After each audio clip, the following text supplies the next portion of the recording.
Printemps 480 avant Jésus-Christ. La plus grande armée que le monde ait jamais vue se met en marche depuis Suse, capitale de l'Empire perse. Le grand roi Xerxès Ier, souverain de l'empire le plus puissant de la planète, mène personnellement cette expédition colossale. Son objectif ? Conquérir la Grèce, punir Athènes pour son soutien à la révolte ionienne et étendre l'empire perse jusqu'aux confins de l'Europe. L'armée de Xerxès est d'une taille incompréhensible pour l'époque. Les historiens modernes estiment qu'elle comptait entre 200 000 et 300 000 hommes. L'historien grec Hérodote, écrivant quelques décennies après les événements, affirme qu'elle comptait plus de 2 millions de soldats. Ce chiffre est certainement exagéré, mais il reflète l'impression terrifiante que cette armée a faite sur les contemporains. C'était une force qui défie l'imagination, une mer d'hommes s'étendant d'horizon en horizon. Cette armée n'est pas seulement massive, elle est diverse. Des Perses, bien sûr, les soldats d'élite de l'Empire. Des Mèdes, cousins des Perses, des Assyriens avec leurs casques de bronze, des Bactriens montés sur des chevaux de guerre, des Indiens avec leurs arcs en bambou, des Éthiopiens avec leurs lances à pointe de pierre, des Arabes montés sur des chameaux, des guerriers de dizaines de nations conquises, parlant des dizaines de langues différentes, portant des dizaines d'armures et d'armes différentes. La flotte qui accompagne l'armée est tout aussi impressionnante. Plus de 1200 navires de guerre, principalement des trirèmes phéniciennes et égyptiennes. Chaque trirème porte 200 hommes, dont 170 rameurs. La flotte à elle seule représente plus de 200 000 hommes supplémentaires. C'est la plus grande force navale jamais assemblée à cette époque. La logistique de cette invasion est un cauchemar administratif et économique. Nourrir 200 000 à 300 000 hommes nécessite des quantités colossales de nourriture. Un soldat consomme environ 1 kg de grains par jour. L'armée consomme donc 200 à 300 tonnes de grains par jour, plus la viande, le vin, l'eau, le fourrage pour les dizaines de milliers de chevaux et de bêtes de somme. Les provisions doivent être transportées par des milliers de chariots et de navires de ravitaillement. Xerxès a passé 4 ans à préparer cette invasion. 4 ans à accumuler des provisions, à construire des ponts, à creuser un canal à travers la péninsule du mont Athos pour éviter que sa flotte ne soit détruite par les tempêtes comme celle de son père Darius 10 ans plus tôt. 4 ans à mobiliser les ressources de 50 nations conquises. Le coût de cette préparation est astronomique. Des millions de darics d'or dépensés avant même que le premier soldat ne traverse l'Hellespont. Pour franchir l'Hellespont, le détroit qui sépare l'Asie de l'Europe, Xerxès ordonne la construction de 2 ponts flottants. Des centaines de navires sont attachés côte à côte, recouverts de planches, pour créer des ponts assez larges pour que l'armée puisse traverser. La première tentative échoue quand une tempête détruit les ponts. Xerxès, dans une rage folle, ordonne que la mer elle-même soit fouettée 300 fois pour sa désobéissance. Il fait décapiter les ingénieurs responsables de la construction. De nouveaux ponts sont construits, plus solides. L'armée traverse en 7 jours et 7 nuits sans interruption. Pendant que l'armée marche, la flotte longe la côte, transportant des provisions supplémentaires. L'invasion est une démonstration de puissance écrasante. Les cités grecques le long du chemin se rendent sans combattre. Certaines villes offrent eux-mêmes la terre et l'eau, les symboles traditionnels de la soumission à la Perse. La résistance semble futile face à cette marée humaine. Mais en Grèce, une coalition improbable se forme. Athènes et Sparte, ennemis traditionnels, s'allient face aux dangers perses. Thémistocle, le brillant stratège athénien, convainc les Grecs de se préparer. Il a utilisé les revenus des mines d'argent du Laurion pour construire une flotte de 200 trirèmes. Sparte, la plus puissante cité militaire de Grèce, accepte d'envoyer ses hoplites. 31 cités grecques rejoignent l'Alliance, un exploit presque sans précédent dans un monde grec généralement divisé. Les Grecs savent qu'ils ne peuvent pas affronter l'armée perse en bataille rangée dans les plaines. Ils seraient submergés par le nombre. Leur seul espoir est d'utiliser le terrain, de forcer les Perses à combattre dans des endroits où leur supériorité numérique ne compte pas.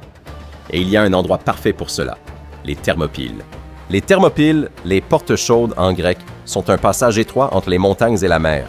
À son point le plus étroit, le passage ne fait que 15 mètres de large. C'est le seul chemin praticable pour une grande armée marchant du nord vers le sud de la Grèce. Si les Grecs peuvent tenir ce passage, ils peuvent retarder l'invasion perse suffisamment longtemps pour que le reste de la Grèce se prépare. Le roi Léonidas de Sparte est choisi pour commander la force de blocage. Il part avec 300 Spartiates, son garde royal personnel. Mais ce ne sont pas les seuls. Il amène aussi 700 Thespiens, 400 Thébains et environ 6000 autres soldats de diverses cités grecques. La force totale est d'environ 7000 hommes. 7000 contre 200 000 ou plus. Les probabilités sont absurdes. Quand Xerxès arrive aux Thermopyles en août 480 avant Jésus-Christ, il ne peut pas croire ce qu'il voit. Une petite force grecque bloque le passage. Ces éclaireurs rapportent que les Spartiates se peignent les cheveux et font des exercices de gymnastique, apparemment sans inquiétude. Xerxès envoie un messager offrir aux Grecs une dernière chance de se rendre. Léonidas répond par la phrase qui deviendra légendaire. « Molon Lab, viens les prendre !» Xerxès attend 4 jours, convaincu que les Grecs vont paniquer et fuir devant son armée massive. Ils ne fuient pas. Le 5e jour, furieux et impatient, Xerxès ordonne l'attaque.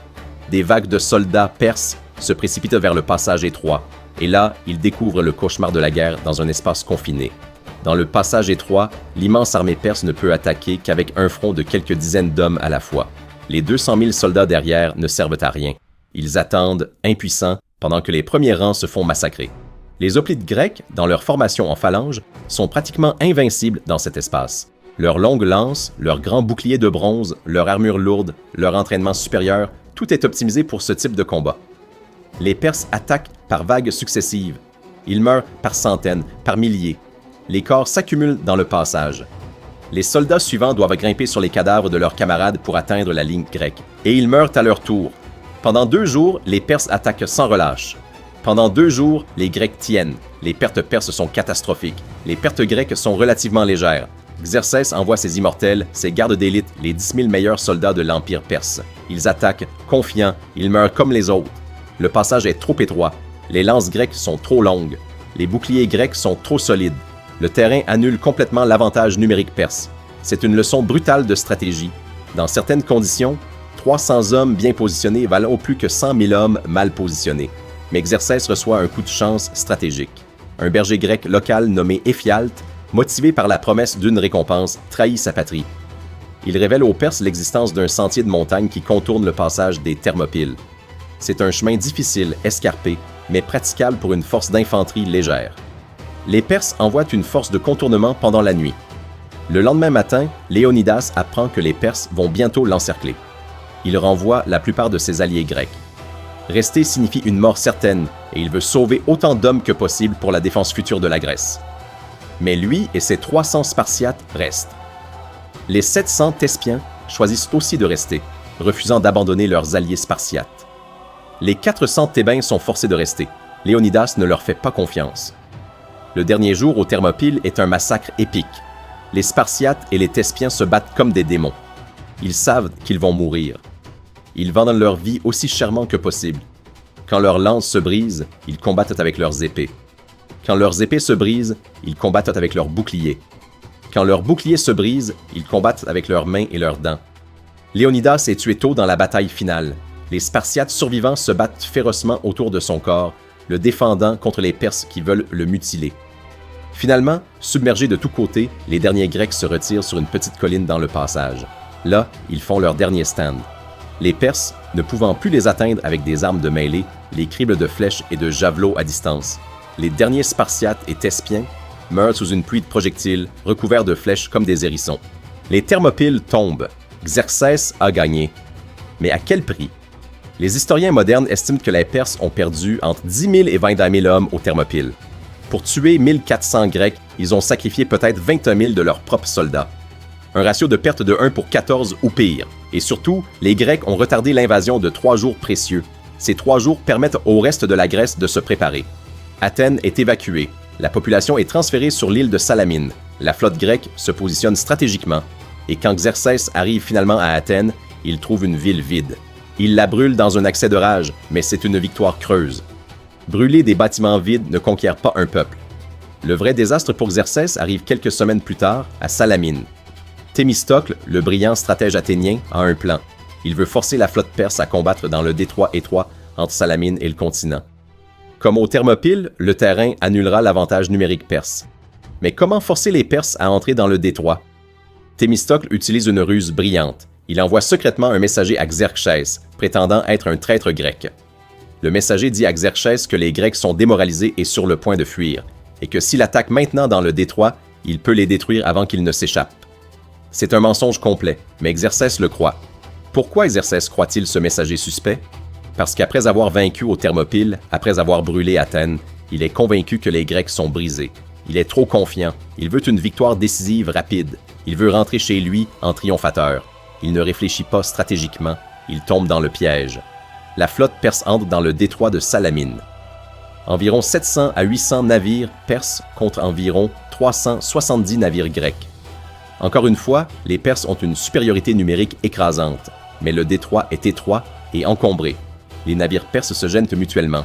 Ils ne peuvent pas manœuvrer correctement. Ils se percutent. C'est le chaos. Les trirèmes grecs, plus agiles et commandés par des marins qui connaissent parfaitement ces eaux, attaquent avec une précision dévastatrice. Elles éperonnent les navires perses avec leurs éperons de bronze. Elles les abordent. Les hoplites grecs à bord massacrent les équipages perses moins bien armés. Navire après navire, Perses coulent ou brûlent. Xerxès observe la bataille depuis un trône doré, installé sur une colline surplombant le détroit. Il veut voir sa victoire triomphale. Au lieu de cela, il assiste à l'anéantissement de sa flotte. En quelques heures, les Perses perdent 200 à 300 navires. Les Grecs en perdent environ 40. C'est un désastre absolu. La destruction de la flotte perse à Salamine change tout. Sans flotte, Xerxès ne peut plus ravitailler son armée massive en Grèce par mer. Nourrir 200 000 hommes uniquement par voie terrestre est presque impossible, surtout à l'approche de l'hiver. Les lignes de ravitaillement s'étirent sur des milliers de kilomètres à travers des territoires hostiles. L'armée commence à manquer de nourriture. Xerxès fait un choix pragmatique mais humiliant. Il laisse une force de 100 000 hommes sous le commandement de Mardonius, son meilleur général, pour hiverner en Grèce et reprendre la campagne au printemps suivant. Lui-même rentre en Perse avec le reste de l'armée. Il a peur qu'une révolte éclate dans son empire s'il reste absent trop longtemps après ce désastre. Le retour de l'armée perse est un cauchemar logistique. Les soldats traversent des régions déjà pillées lors de l'avancée. Il n'y a presque plus rien à manger. Les maladies se propagent dans les rangs affaiblis par la malnutrition. Des milliers meurent de dysenterie, de typhus, d'épuisement. Les tribus de Thrace harcèlent l'armée en retraite, tuant les traîneurs. Quand Xerxès atteint finalement la Perse, il a perdu peut-être 50 000 hommes supplémentaires dans la retraite, sans avoir combattu une seule bataille. L'année suivante, en 479 avant Jésus-Christ, Mardonius et ses 100 000 soldats reprennent la campagne. Ils brûlent Athènes une deuxième fois. Mais finalement, l'armée grecque unie affronte les Perses à Platée. Dans une bataille sanglante, les hoplites grecs brisent l'armée perse. Mardonius est tué. Les survivants perses fuient en désordre. Des dizaines de milliers sont massacrés dans la retraite. Le même jour que la bataille de Platée, la flotte grecque détruit les restes de la flotte perse à Mycale, sur la côte d'Asie mineure. En une seule journée, les Grecs remportent 2 victoires décisives qui mettent fin à l'invasion perse une fois pour toutes.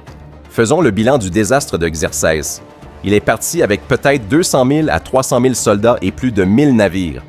Après Salamine, Platée et Mycale, il a perdu peut-être 100 000 à 150 000 hommes et plus de 600 navires. C'est la pire défaite militaire de l'histoire de l'Empire perse jusqu'à cette date. Mais les pertes militaires ne sont que le début. Le coût financier est astronomique. Les 4 années de préparation ont vidé le trésor royal. La construction des ponts sur l'Hellespont, le creusement du canal du mont Athos, l'accumulation de provisions massives, tout cela a coûté des millions de darics d'or. Et pourquoi? Rien. Pas un pouce de territoire grec conquis durablement. Les conséquences politiques sont également graves. La défaite humiliante affaiblit le prestige de Xerxès dans son propre empire. Des révoltes éclatent en Égypte et à Babylone. Xerxès doit dépenser des fortunes supplémentaires pour les écraser. La cour persane devient un nid d'intrigues et d'assassinats. En 465 avant Jésus-Christ, 21 ans après Salamine, Xerxès est assassiné dans son propre palais par son vizir et son fils. Pour la Grèce, la victoire a des conséquences monumentales. Athènes émerge comme la puissance dominante du monde grec. Avec sa flotte puissante et son prestige nouveau, elle forme la Ligue de Délos, une alliance navale qui extorque des tribus à des dizaines de cités grecques. Les revenus de cette ligue transforment Athènes en la cité la plus riche et la plus puissante de Grèce. L'âge d'or d'Athènes, l'âge de Périclès, de Socrate, de la démocratie athénienne à son apogée, tout cela a été rendu possible par la victoire contre les Perses. Mais pourquoi Xerxès a-t-il échoué si spectaculairement? Il avait tous les avantages. L'armée la plus nombreuse, la flotte la plus grande, les ressources d'un empire continental. Comment a-t-il pu perdre contre une coalition de petites cités-États divisées? Premièrement, l'arrogance et l'excès de confiance. Xerxès croyait que les nombres garantissaient la victoire. Il n'a pas compris que dans certaines conditions géographiques, une petite force bien positionnée peut vaincre une armée massive. Les Thermopyles auraient dû être un avertissement. Mais Xerxès n'a pas appris la leçon. Il est tombé dans le même piège à Salamine. Deuxièmement, les cauchemars logistiques d'une armée gigantesque. Nourrir 200 000 hommes est presque impossible avec la technologie du 5e siècle avant Jésus-Christ. Xerxès dépendait de sa flotte pour le ravitaillement. Quand la flotte avait été détruite à Salamine, l'armée a commencé à mourir de faim. Une armée plus petite aurait été plus facile à ravitailler et donc plus durable. Troisièmement, la sous-estimation de l'ennemi. Xerxès considérait les Grecs comme des barbares divisés et faibles. Il ne s'attendait pas à ce qu'elles forment une alliance efficace. Il ne s'attendait pas à leur brillance tactique, ne s'attendait pas à leur volonté de mourir plutôt que de se rendre. Les 300 Spartiates aux Thermopyles auraient dû lui montrer la détermination grecque, mais il a interprété leur sacrifice comme un désespoir stupide plutôt que comme un courage stratégique. Quatrièmement, la mauvaise intelligence stratégique. Xerxès est tombé dans le piège de Thémistocle à Salamine parce qu'il voulait croire le faux messager. Il voulait une victoire rapide et facile. Il n'a pas vérifié les informations. Un bon commandant aurait été plus sceptique, aurait reconnu les eaux étroites de Salamine comme un piège potentiel, mais Xerxès était impatient et trop confiant. Cinquièmement, le terrain. Les Grecs ont compris que le terrain était leur allié le plus puissant. Aux Thermopyles, un passage étroit. À Salamine, un détroit encombré. À Platée, un terrain accidenté qui annulait l'avantage de la cavalerie perse. Les Grecs ont choisi les champs de bataille. Les Perses ont accepté de combattre sur le terrain choisi par l'ennemi. C'était une erreur fatale. L'invasion de Xerxès nous enseigne plusieurs leçons intemporelles sur la stratégie militaire et la gestion des ressources. D'abord, que les nombres ne garantissent pas la victoire. La qualité, le positionnement et le terrain peuvent être plus importants que la quantité. Ensuite, que la logistique est souvent plus décisive que la bravoure. Une armée qui meurt de faim ne peut pas combattre, peu importe sa taille. Ensuite, que l'arrogance et l'excès de confiance sont les plus grands ennemis d'un commandant. Xerxès a perdu parce qu'il croyait que la victoire était inévitable. L'histoire a retenu les 300 Spartiates comme des héros immortels, et ils le méritent. Leur sacrifice aux Thermopyles a inspiré la Grèce à retarder les Perses et a contribué à la victoire finale. Mais l'histoire complète est plus complexe et plus intéressante. Les Thermopyles n'étaient qu'une bataille, importante mais pas décisive. Salamine était la vraie bataille décisive. C'est là que l'invasion perse a vraiment été brisée. Et Salamine n'a pas été gagnée par le courage héroïque seul, mais par la brillance stratégique de Thémistocle, par sa prévoyance de construire une flotte avec l'argent du Laurion, par sa ruse de tromper Xerxès pour le faire combattre dans le détroit, par sa compréhension que la supériorité numérique perse pouvait être transformée en faiblesse dans les bonnes conditions. L'invasion de Xerxès est un cas d'étude classique de l'échec d'une superpuissance. Un empire massif, riche, puissant, avec toutes les ressources imaginables, vaincu par une coalition de petits États qui n'avaient que leur intelligence stratégique, leur connaissance du terrain et leur détermination à se battre jusqu'à la mort. Xerxès est rentré en Perse vaincu et humilié. Il a dépensé une fortune, perdu 100 000 hommes ou plus et n'a conquis rien de durable. L'Empire perse ne tentera plus jamais de conquérir la Grèce. La défaite était trop coûteuse, trop humiliante. Au lieu de cela, les Perses se tourneront vers la diplomatie et l'or, finançant les guerres entre cités grecques pour les garder divisées. Ironiquement, cette stratégie fonctionnera mieux. Les Grecs se battront entre eux pendant des décennies dans la guerre du Péloponnèse, s'affaiblissant mutuellement. L'âge d'or d'Athènes prendra fin non pas par une invasion perse, mais par l'épuisement des guerres intestines grecques financées secrètement par l'or perse. Mais cela est dans le futur. En 480 à 479 avant Jésus-Christ, la Grèce a remporté la victoire la plus improbable de l'histoire antique. 7000 hommes aux Thermopyles ont tenu contre 200 000. 370 navires à Salamine ont détruit 700. C'est David contre Goliath à l'échelle d'une civilisation. Et contre toute attente, David a gagné. Les 300 Spartiates sont morts, mais leur mort a sauvé la Grèce. Et la Grèce sauvée a créé la démocratie athénienne, la philosophie grecque, le théâtre grec, les fondations de la civilisation occidentale. Si Xerxès avait gagné, l'histoire du monde aurait été radicalement différente. Comment Xerxès a-t-il perdu 200 000 hommes en essayant de conquérir 300 Spartiates? Par arrogance, par excès de confiance, par sous-estimation de l'ennemi, par ignorance de la logistique, par incompréhension du terrain, par impatience stratégique. C'est la plus grande leçon de stratégie de l'histoire antique. La taille ne garantit pas la victoire. L'intelligence, la préparation et le terrain peuvent en vaincre n'importe quel avantage numérique.